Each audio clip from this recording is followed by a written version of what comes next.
Hi guys, and welcome to another episode of 'Tis Only a Scratch, a series where a player, either through a mistake or just bad luck, loses all their health or gets their tank completely crippled at the start of a game and still manages to go on and get a very, very good result.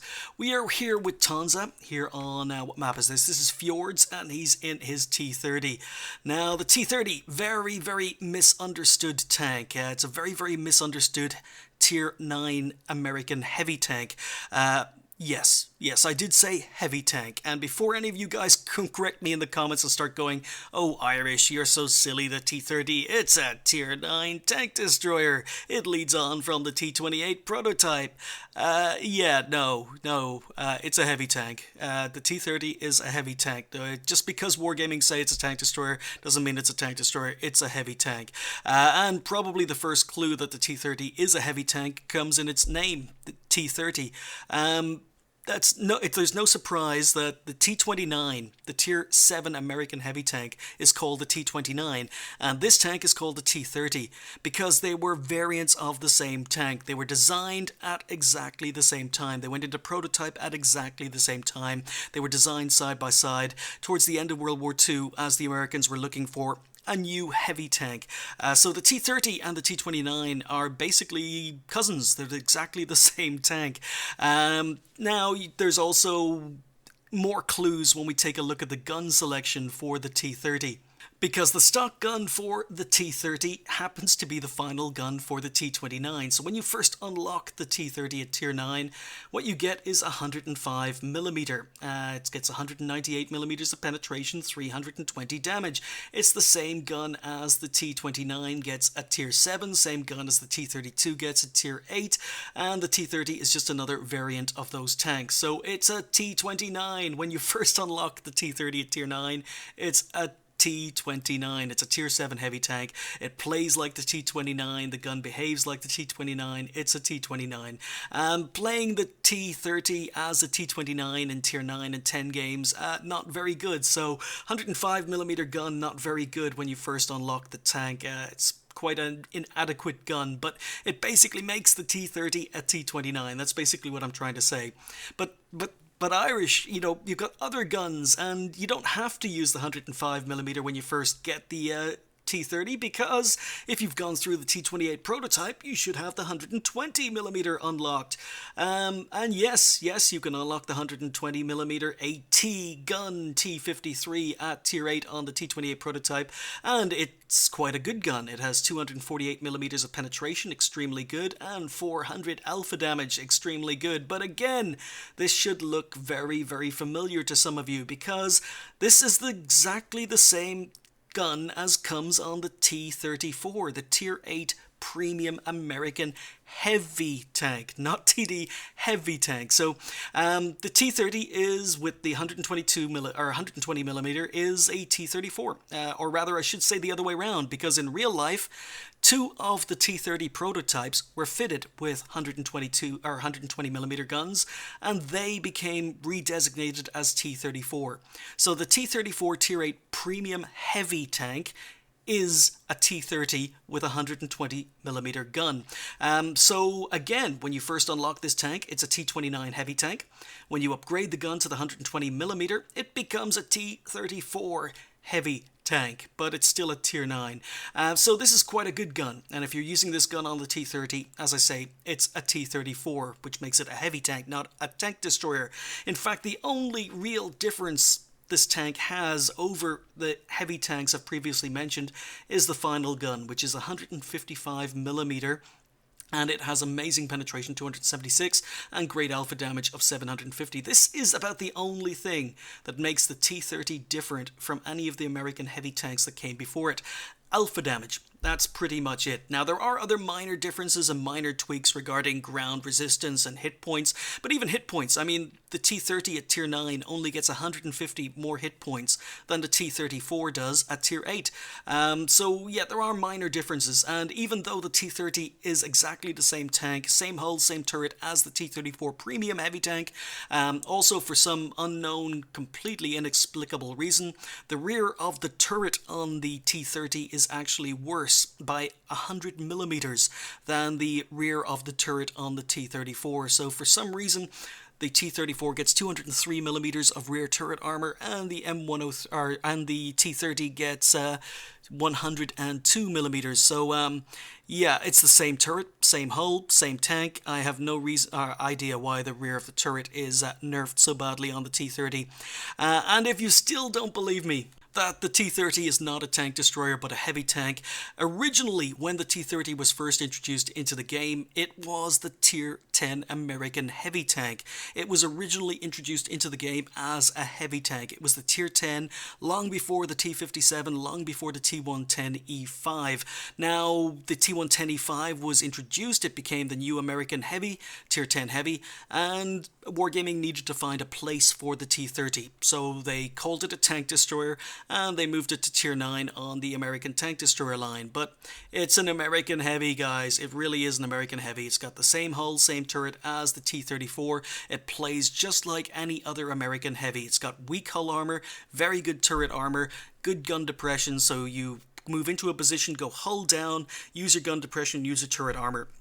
So even though Wargaming say it's a TD, it's not. It plays like an American heavy, and anyone who's used to playing American heavy should be very, very comfortable when they get into a T30, even though it just has a tank destroyer icon over the tank. And it really, when you see players trying to play this thing like a tank destroyer, they're really not playing it to its strengths, because as I say, it's a heavy tank. It needs to be played as a heavy tank, support other heavy tanks, go hull down. If you sit at the back of the map and snipe with this tank just because it says tank destroyer, you're doing it wrong. And the other reason why maybe you don't want to sit at the back of the map and snipe in a T30, other than the fact it's not a TD and it's a heavy tank, is the fact the gun, the final gun, the 155mm, it's got terrible aim time, and it's got very, very poor accuracy. It's only got 0.39 accuracy.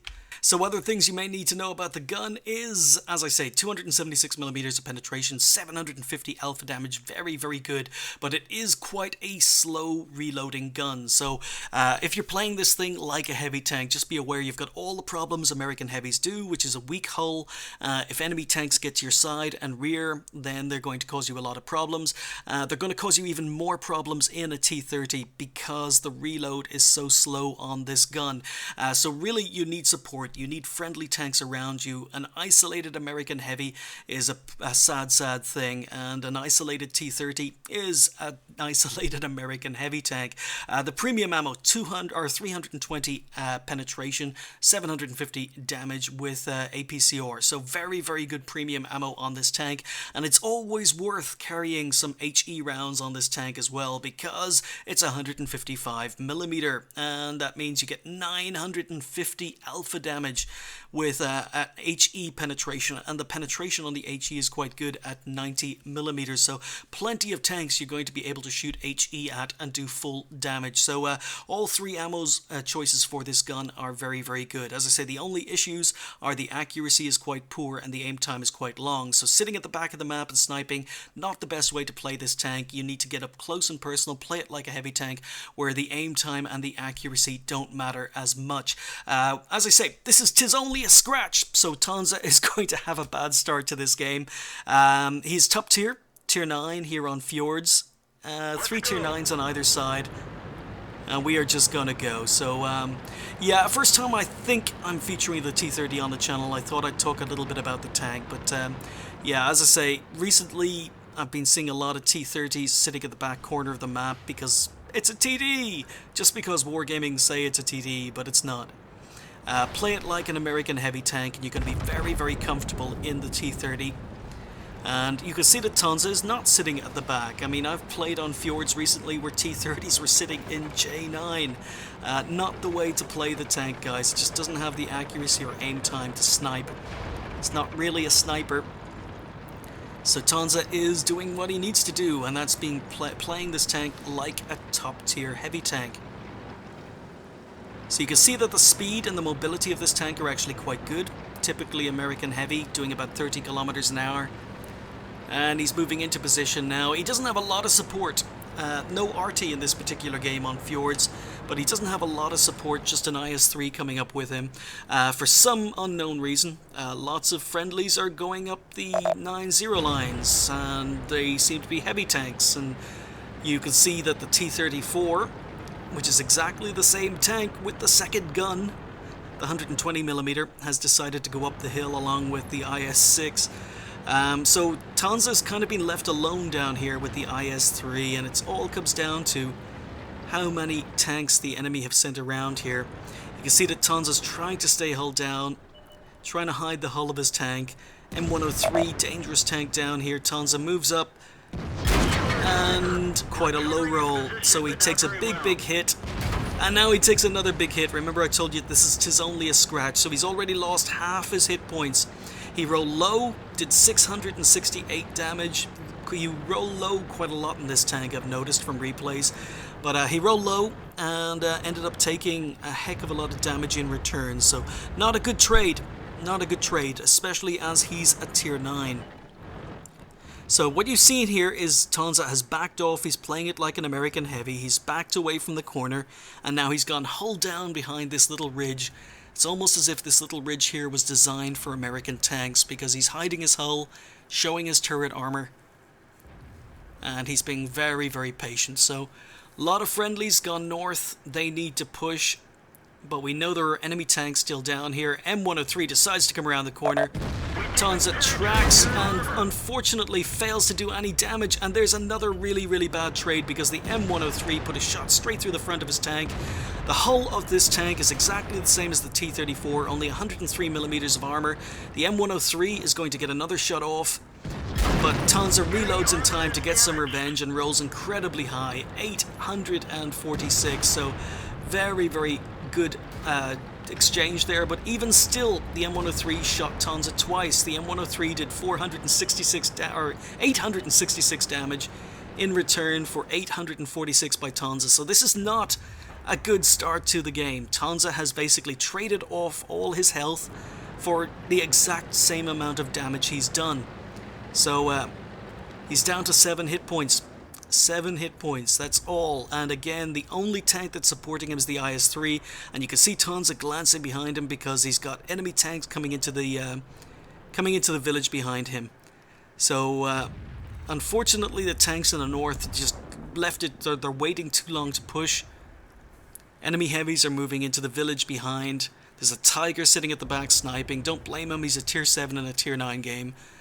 But Tonza knows there's an M103, a Panther 88, and a Waffentrager around this corner, and there's the patience pays off. Look at what he's doing. The T-34 and the T-30, they've got very big wide tracks, and that makes them very good at side scraping. I mean, there are better tanks, but they're still very good. His tracks absorb the shot. He's able to do 773 damage, pretty much an average, slightly above average roll on the Panther 88. So now we know there's an M103, we know there's a Waffentrager, and we know there's a Panther 88 around this corner. Tonza's still on 7 hit points. Now, again, this is about ammo selection. If that Panther 88 had loaded up HE, he knew that Tonza was on 7 health. Rather than shooting a shot into his tracks and doing 0 damage, that Panther 88 could have shot Tonza absolutely anywhere with HE and gotten the kill. So, good use of ammo, very important skill to learn. But Tonza's still being patient. There's a Leva, there's an enemy T-30 that pushed up behind him, but enemy M103, very poor play by the 103, comes out, Tonza kills him, but the Sporsik's got Tonza, and there you go. Once again, those big wide tracks on the T-30 absorbs the shot for 0 damage. And again, if that Borsig had been firing HE, Tonza would have died, but they're not. They're persisting by firing APCR, or they're firing AP. Thankfully, the Oho in the back has managed to take out the Leva and take out the enemy T-30. But it's still a 50-50 game. The score is 9-9, and Tonza has taken 2 hits while on 7 health. Oh, and there we go. There's another mechanic you need to learn if you want to get a lot better at World of Tanks. The IS-3 took a hit from the Borsig, so Tonza knows the Borsig is fired. He knows he's safe to advance and derp the Borsig in the face. So even though we couldn't see the Borsig, we heard the Borsig fire at the IS-3. Tonza heard the IS-3 take a hit. The only tank it could have been was the Borsig, and Tonza took advantage of that. So again, Tonza's on 7 health. He's I think he's trying to use the IS-3 to hide his hull here, giving the IS-3 a friendly little push. But he's got to be very, very careful. He's up to 3,300 damage. He's on 2 kills. And he needs to play a lot more passively now. Still 4 tanks left on the enemy team. All 4 tanks were last spotted in the north. No idea how much health the tanks in the north, or the friendly tanks in the north, have, but they're asking for help. They're screaming for help, so it's possible they're on quite low health. But Tonza's advancing, IS-3 is advancing, and Tonza takes the low road, trying to keep his tank as safe as possible, letting the IS-3 go first. And enemy T-34-3 has come back to defend. So Tonza, again, staying hull down, using his gun depression, using his turret armor, not advancing. IS-3 takes a hit. Tonza's just waiting for shots of opportunity here. He's not risking his tank, he's not risking his life, he's keeping his gun in the game. And a Tiger 1 who was camping spawn this entire game finally decides to roll forward. So Tonza's just waiting, no shots. Hint of a shot. So again, Tonza staying hull down. And look at this shot, underneath the buildings, into the T-34-3. Picks up kill number 3, takes him up to 4k damage, but an enemy tier 9 heavy. Although, again, the IS-8, it's a heavy tank technically, but it plays more like a medium tank. 50 kilometers an hour, 400 meters of view range, and medium tank armor. But it's got a great gun. IS-8 takes out the Tiger. IS-3's a one-hit kill. IS-8's on a lot of health, and Tonza's on 7 hit points. So it's not as comfortable. It's 2 versus 1. It was 3 versus 1, but it's not as comfortable as it looks. IS-8 has a lot of health. So IS-3 has gone high. Tonza's staying. He's actually, I don't know whether this is intentional or not, but he's staying out of proxy spot range of the IS-8. The enemy tanks don't know Tonza is here, but a Super Pershing rolls in on 1170 health, and look at that shot. 800 damage done into the Super Pershing. IS-3 finishes him off. Well played to these two players, working really well together. All the tanks that were in the north are now dead. IS-3 is sensing a kill because Tonza has a very long reload. He's advancing.